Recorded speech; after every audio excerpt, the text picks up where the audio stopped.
Hello, everybody. What's going on? What's up? This is your girl Tiffany coming through live in effect.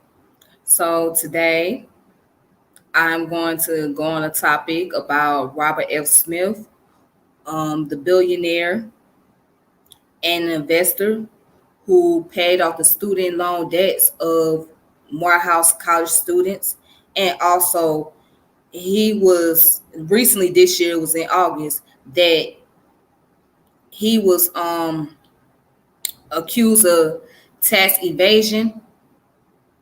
So for those that don't know what tax evasion is, that means you're not paying your taxes to the federal government.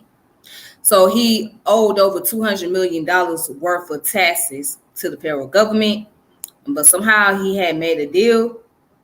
And now there's another article out that just came out yesterday stating that he wants to also create some type of program for those in the low income community. So what I'm going to do is I'm going to show some information. First, we're going to get into the biography about who Robert L. Smith is and the name of the company that he owns. And also, we're going to get into the article about the tax invasion and the Morehouse student loan debt. And also, we're going to get into the more about the whole low income program that he wants to do. So, all right, so let's go ahead and get started.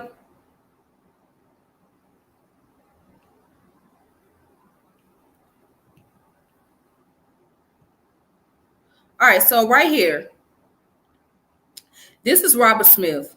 So let's go to Wikipedia. So according to the information, who is Robert Smith? Robert Frederick Smith is an American businessman, philanthropist, chemical engineer, and investor. He is the founder and chairman and CEO of investment firm Vista Equity Partners. Forbes has named Smith on several business lists, including its list of 100 greatest living business minds and the wealthiest people in America. In 2019, Smith pledged to eliminate $34 million of student loan debt for the Morehouse College graduating class that year.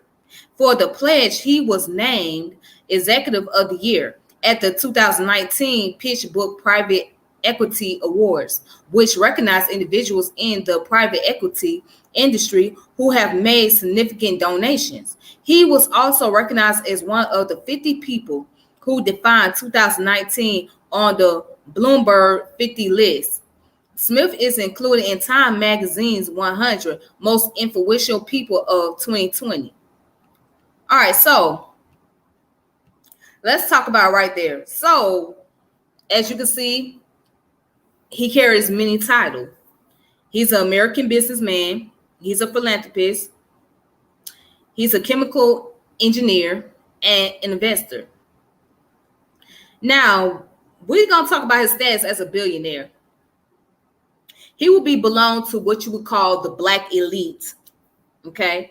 So the Black elite are those who are multimillionaires, billionaires, Black people. It's very rare that you will hear much about African Americans being billionaires because they only make up a very, very small percent of those who are at that level. All right. Jay-Z, Tyler Perry, Kanye West. Yeah, Kanye is a billionaire. And Robert L. Smith and what's the one that founded BET? Bob Johnson. All right, they all make up a small percentage. And Russell Simmons. All right, they all make up a small percentage of those who are the elite, who are multimillionaires and billionaires. A very small percentage. And it's very rare to hear about African Americans who are in chemical engineering. You know, so that goes to show you that he was very big on STEM. And then he was listed as the 100 greatest living business minds. And he eliminated $34 million in student loan debt for Morehouse college graduates. Now, I remember that back in 2019, I had shared that article before. You know, that's a huge donation for an HBCU, because the HBCU, when they receive donation from others beside the government, they usually don't get a large amount like that. They don't, that's a large amount to receive, $34 million just for student loan debt.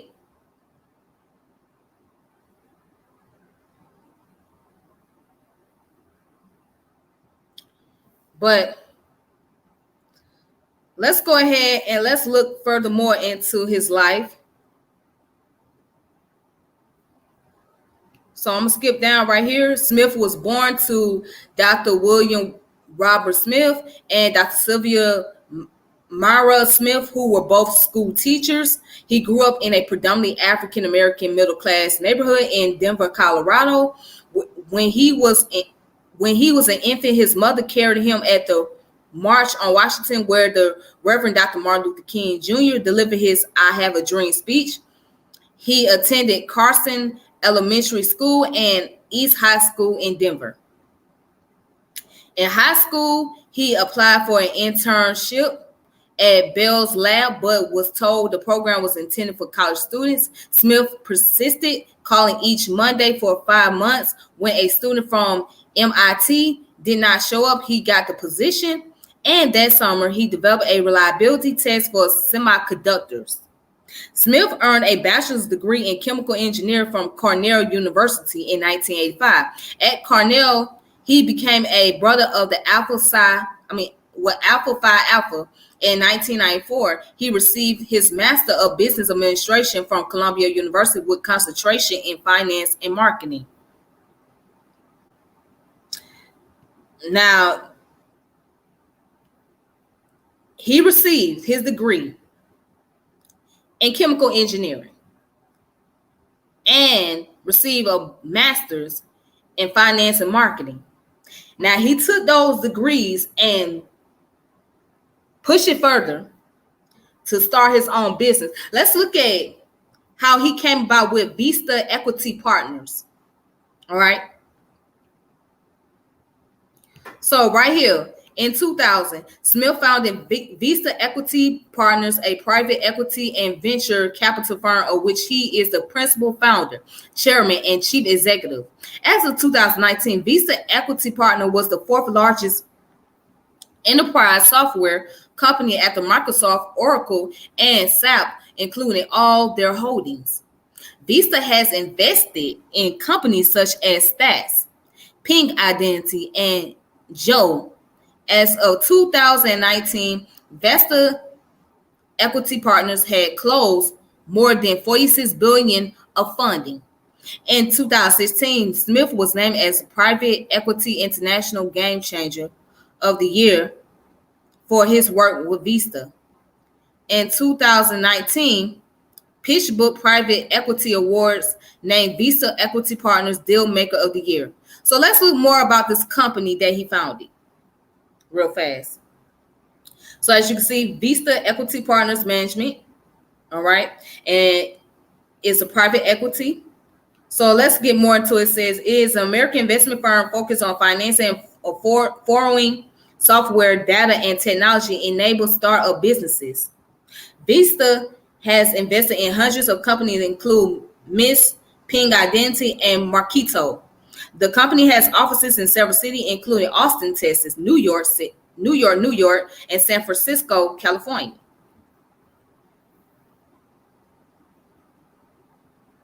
All right.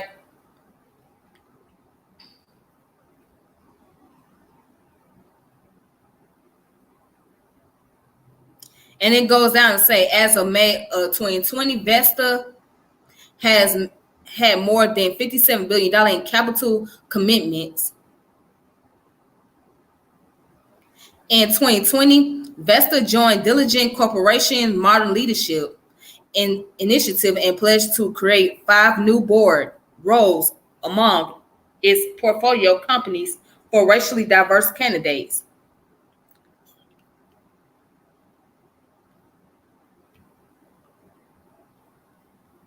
All right.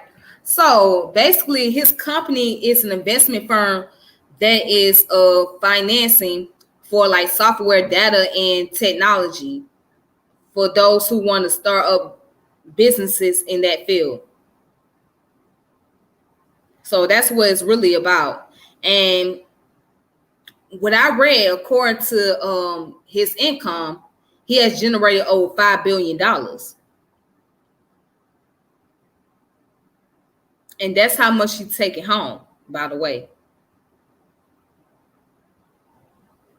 that's his net pay, $5 billion. All right, so I don't want to stick too long on here. Let's look at his philanthropy work.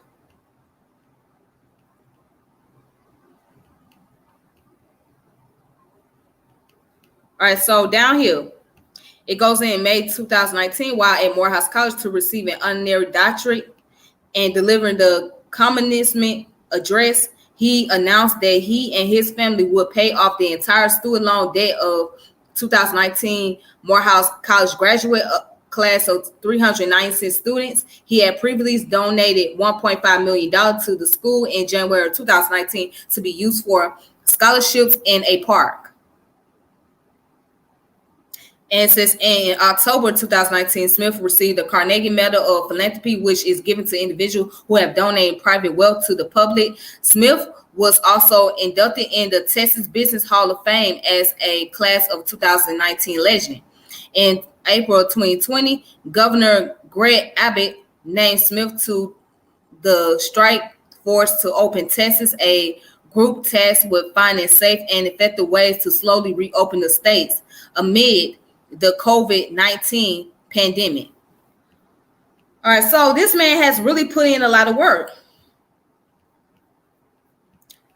But as you know, people like him won't get that much credit or recognition for the work they have done.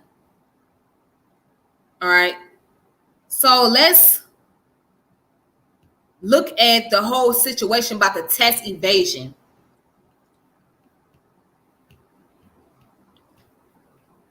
So this comes from Forbes.com. Report billionaire Robert F. Smith will settle federal tax evasion case for $140 million. And it goes on to say, billionaire Robert F. Smith, founder of Vesta Equity Partners and the wealthiest black man in America, will settle a 4-year federal investigation into tax crimes for $140 million, according to a Wednesday report from Bloomberg.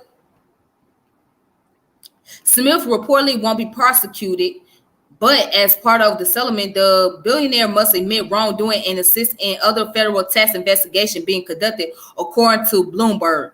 So in other words, he won't be charged with tax evasion. However, he has to cooperate. Not only he has to admit, but he has to also snitch, if you will. In a nutshell, he has to snitch on other billionaires who ain't paid their taxes either. That's pretty much what they're saying. Let's read that last part again. Smith reportedly won't be persecuted, but as part of the settlement, the billionaire must admit wrongdoing and assist in other federal tax investigation being conducted, according to Bloomberg. So he must help take down other billionaires who ain't paying their taxes.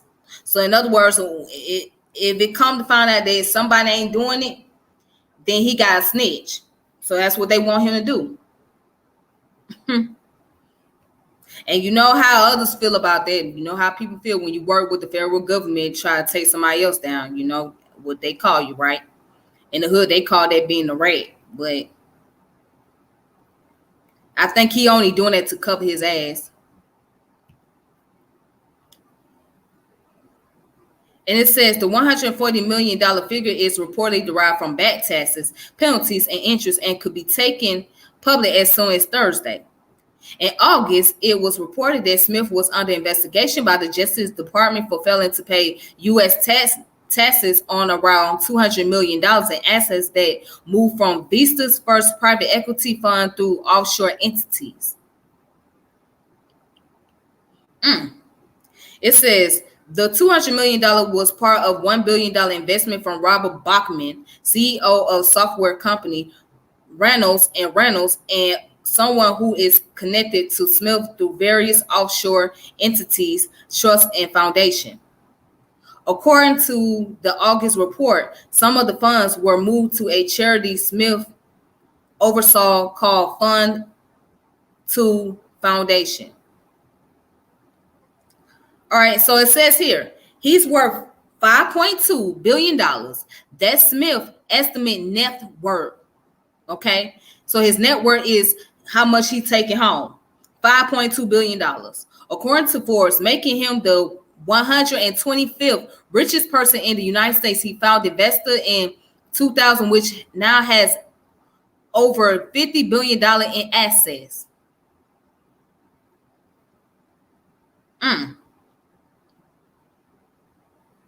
I wonder if his company is up for the stock market. I wonder if they got him up on the stock market.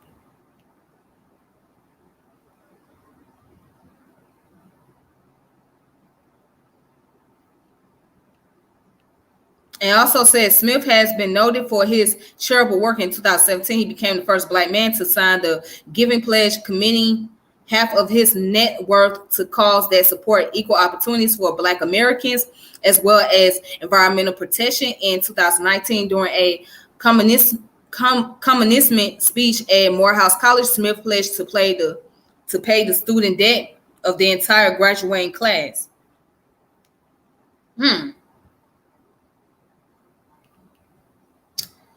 I'm just curious as to if they got his if his product is on the stock market, and can people able to own a share of his stocks or buy his stocks. That's what I'm curious about.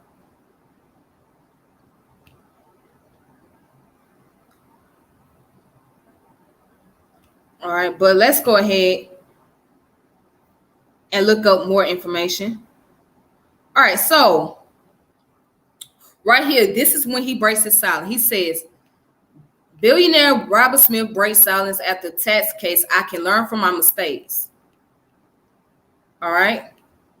So billionaire Robert Smith had made his first appearance at the New York Times Deal Book Summit in New York on Wednesday.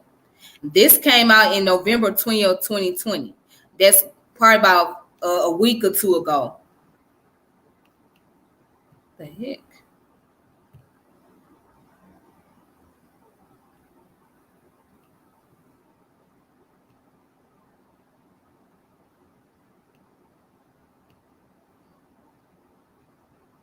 Okay.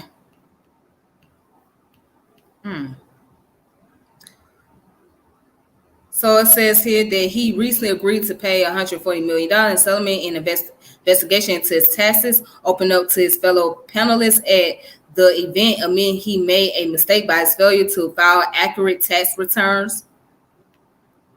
During the virtual Race Incorporated America panel, he said, a big part of life is that if you make mistakes, you have to in some way clarify them, clear them up, and get beyond them, said Smith per Access. I can learn from my mistakes, and I have. In order to focus on the problems of the present, I need to resolve the issues of the past, and the settlement offered me the opportunity to do that. Oh, and rapper and activist Killer Mike was also a part of the panel, along with former Zero CEO Ursula Burns, and he chimed in on Smith's comments. All right, so I should go ahead and play a clip of this video real quick, okay?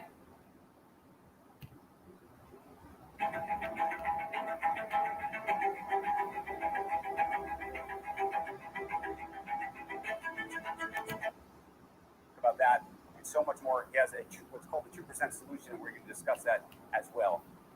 And then we also have Michael Render. He is Killer Mike, co-founder of Greenwood, which is a mobile banking platform. He is a rapper and entrepreneur, and he is somebody who moved me and so much of this country after George Floyd's murder earlier this year, when he gave a speech impromptu in Atlanta. And if you haven't seen it, you must. I just rewatched it, and Michael, I have to tell you, it will literally bring you to tears every time. But it's so moving and such an important commentary on where we are in this country, and frankly, all the work that we have to do. And I want to talk about that work and what we need to do. And talking about that work, let me start with Robert, if I could, to talk a little bit about this 2% solution, because you have been very public in talking about this, and I think having success in corporate America, because people and companies are starting to do this. So why don't you tell everybody what it is that you're advocating and what they're doing? Sure. Thanks, Andrew, and good to see you. And Ursula and Mike, always good to see you both.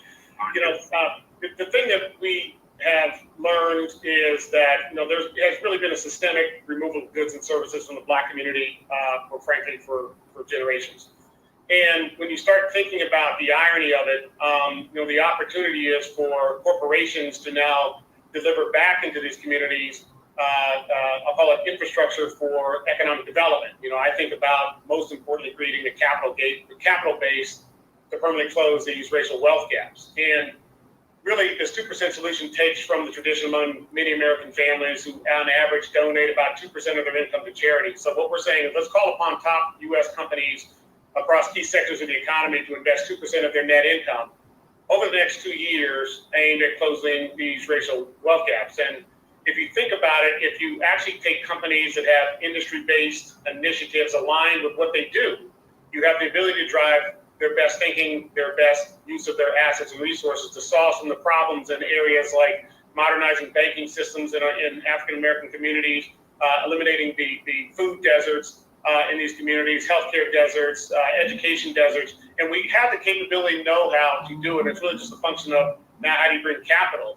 One argument is you say 2% of net income, or you take a unique approach that Bank of America did, and they offered a bond. And the bond's called a Quality Progress Sustainability Bond.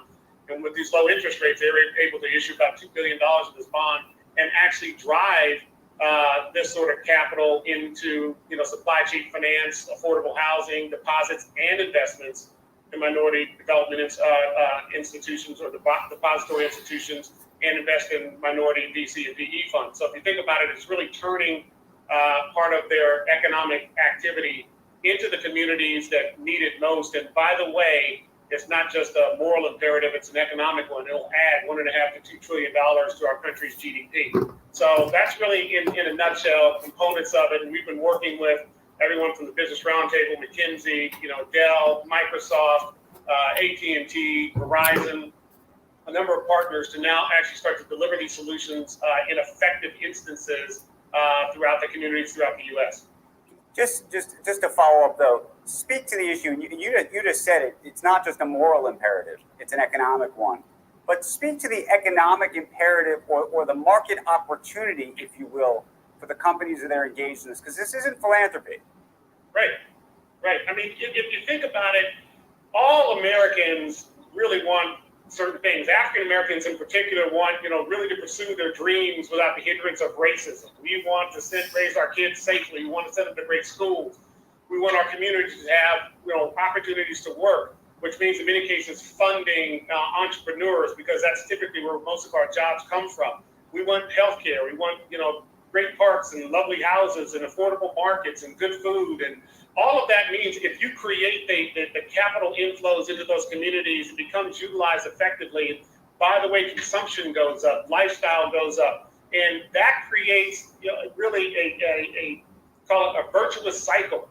Right. That we all as Americans can now embrace. I'm the world of software, and I tell people all the time, the real challenge is there's 7.5 billion people on the planet, only 29 million of us know how to write code, and we have to activate all 350 million plus people in the United States to be effective contributors to our economy. Well, you can't do that if you starve them of resources in like education, which I think is the biggest gap, and and healthcare and nutritious food and access to opportunities. If you do that well, then the economic effects in those communities are better skills, more contribution to the productivity of America, which actually makes us a more competitive country. We have 250 million people. But how do you? Countries that are 5 to 6 times bigger. I get the macro argument. I think we all get the macro argument. Question is, how do you persuade people on the micro? Meaning, a company is going to have to make an investment decision. They have a cost of capital. They want to make X percent. Can they make more over here, or can they make more over here? Right. Simple examples, Andrew. Look, one of our company's services provides learning management systems for schools, and what we did is we looked at all 13,000 school districts that are customers of ours and said, all right, here's where there are deserts. 36% of African-American communities actually don't have broadband access, which means the kids don't have access to learning management systems and being able to effectively learn during this time of COVID. I mean, that's what COVID brought out, so starkly. But if you actually go in those communities and put broadband in as a broadband provider, point number one, now the school districts will be able to teach their kids and pay part of the rate that it takes for the broadband. Oh, by the way, it also enables telemedicine. So now healthcare companies have an ability to create an economic opportunity in those communities. And oh, by the way, it provides broadband infrastructure for businesses, small to medium businesses, which when small to medium businesses utilize software, it's about a 900% ROI because they can become more efficient, more effective, and actually create more jobs in those communities. And when you everyone knows, when you have an increased economic activity in a community, it becomes safer. It becomes more, a better place. The increase in the value of the houses and the real estate goes up, which creates more mortgage activity. It's all, we've seen this so many times before, but now the question is, how do we make sure it hits everyone in the African American communities and Latinx communities that have been starved of resources for so long? Ursula, do you think we've had this conversation, unfortunately, for far too long, you and I, over the years? Do we feel that we're at it? This is an inflection point. I recognize it's a journey. It's a journey that's taking part, as I said, far too long. But where are we in it, do you think? Yeah, I think that we are at a very important and high opportunity point. I think this is probably the most excited and optimistic I felt in a long time.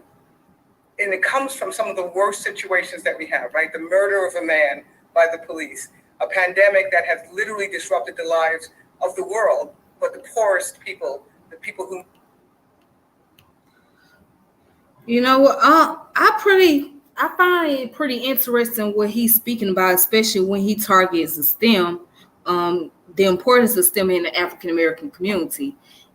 Well, of course, because he owns a company that provide finances for softwares and technology. But yeah, I see that he has a big passion and admiration for getting the STEM program into our communities, especially now that students have to take classes over the internet, and they have to do they have to take classes over the internet now. What they call it, viral classes. So I pretty much agree with his point as far as like children and our people should be a little bit more advanced in technology and, being able to learn more and how to incorporate skills in it, since now this the only thing that's accessible, since students can't go into the classroom and actually learn the information, but not so. And he's also right.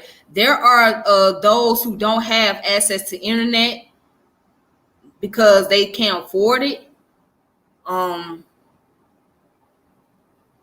And they might get Wi-Fi service if there's a hotspot in the area. So if there's no hotspot, then they can't afford to do what is necessary, do what they have to do. So He seemed to be a very pretty genuine guy. Now, I'm not a big economics person. I don't know much about economics. I just know that it's important. That is the most valuable thing for us to learn. But when it comes to expertise and on that level, I don't have a thorough knowledge about it in that sense.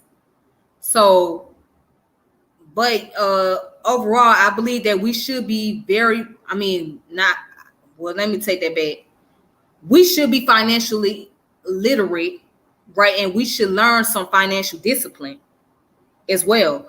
So, especially those who are becoming millionaires and billionaires and all that good stuff, they should learn the financial discipline and be able to learn how to control their finances and what to invest their money into. So I would say this.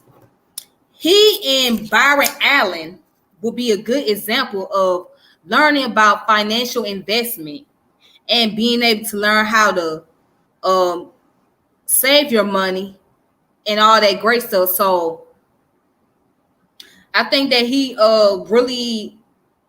seems like he's trying to set the example, despite the fact that there was a tax issue that was going on. He ain't the only one. There's many others, but they not called out. They not put on the forefront. So, but he happened to be one of them that got busted for the tax evasion. So let's also look at another article, because I don't want to.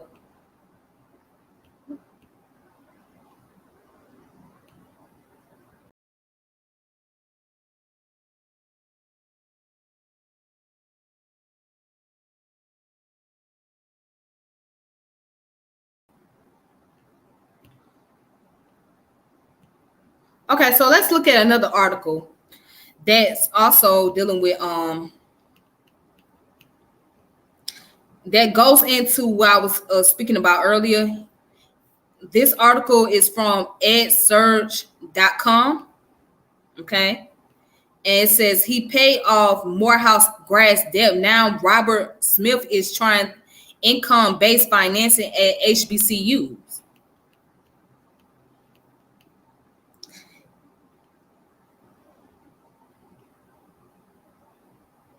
All right, so it goes to say Morehouse President David A. Thomas praised it as a liberation gift for those graduates as they start their careers without debt. But what about other students? While generous, Smith's largest was just a band-aid on the country's $1.6 trillion student debt problem, the solution to which shouldn't hinge on one's luck of timing, says Keith B. Shoetz, Vice President of the Office of the CEO at Vista Equity Partners. That was a transformational gift, but it doesn't scale. It was for one institution, for one class of students. Smith, the wealthiest Black person in America, according to Forbes, has pledged to reduce student debt, particularly at historically Black colleges and universities, where students graduate with a median debt of $29,000, or about 32% more than their peers from other institutions.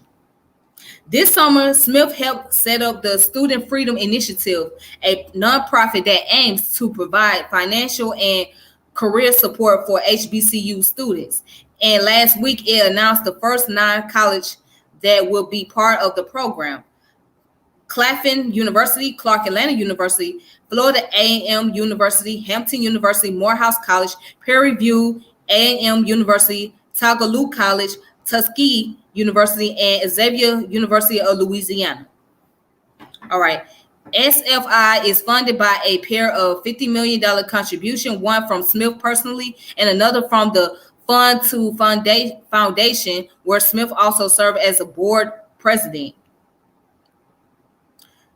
It says starting in fall 2021, the SFI program aims to serve 900 juniors and seniors who are pursuing STEM majors, says Shoetz, who also serves as executive director of SFI,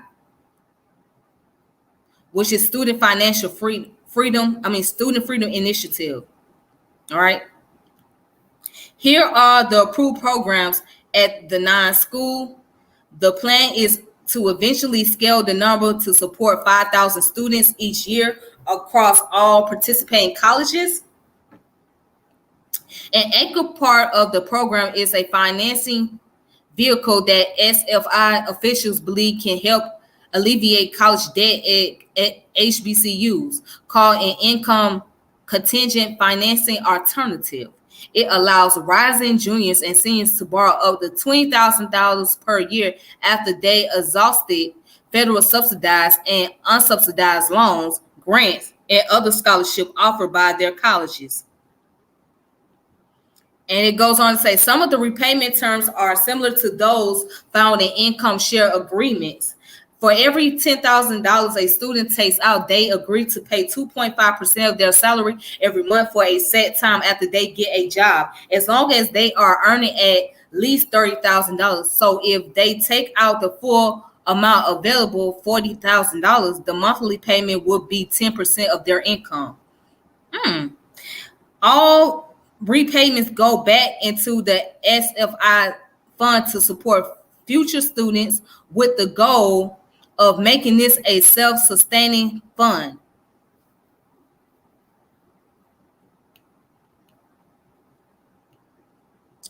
So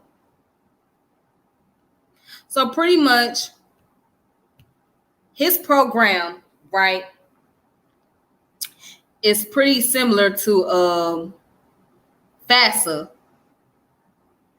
but what he's operating under is the concept of SUSU. All right, but it's SUSU done on another level, on a more institutional level. Okay. So I see that he is donating or he is giving out financial aid to those who are in the STEM, which is great. That is great. But let's talk a little bit about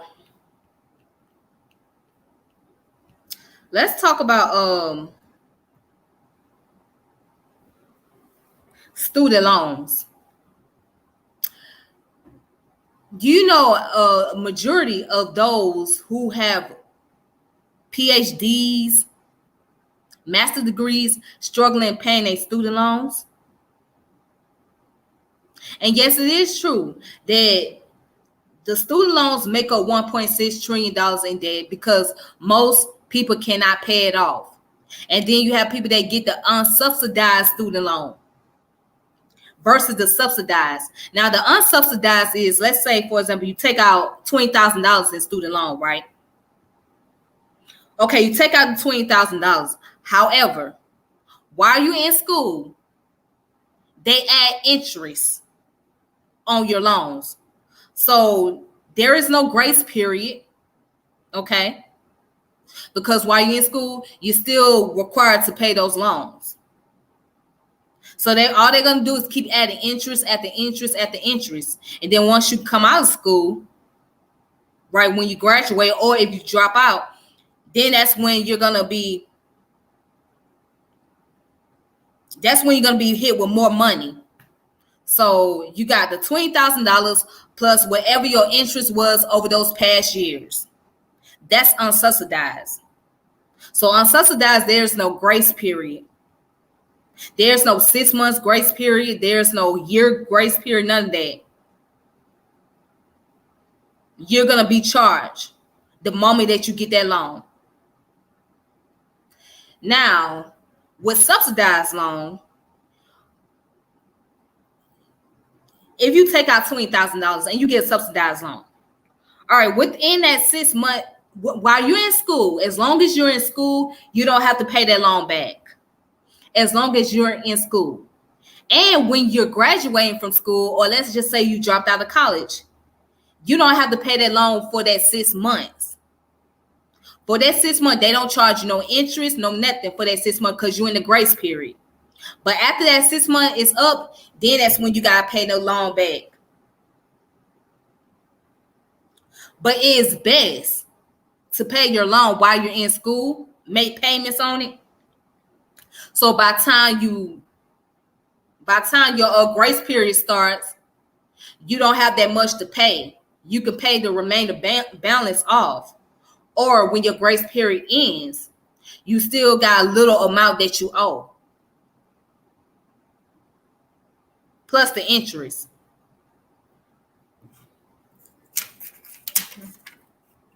I took out $2,000 in student loans, and was it two? Yeah, it was about two to 3,000. It was $2,000. Who ever thought it would take 2 years for me to pay it all off? I paid it off in 2011. I paid my student loan off in 2011, and it was only $2,000. $2,000. Now that took about almost 2 years for me to pay that off. Just that one little loan. But the good thing about it was a subsidized loan, because if it was unsubsidized, I would have been really screwed up badly. But since it was subsidized, it wasn't as bad because the interest wasn't too high. You know what I'm saying? And I was under the grace period, and I didn't have to pay it while I was in school. So, but once the grace period had ended, I had to start making those payments. Yeah. So it could take a long time to pay off loans. And if you, especially something like $20,000, imagine how long it would take for you to pay that off. Probably take you about 10 years, 15 years to pay off that $20,000.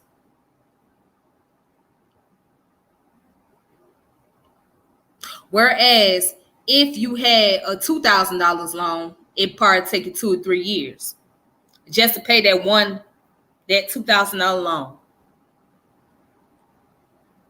Because those interests gonna add up.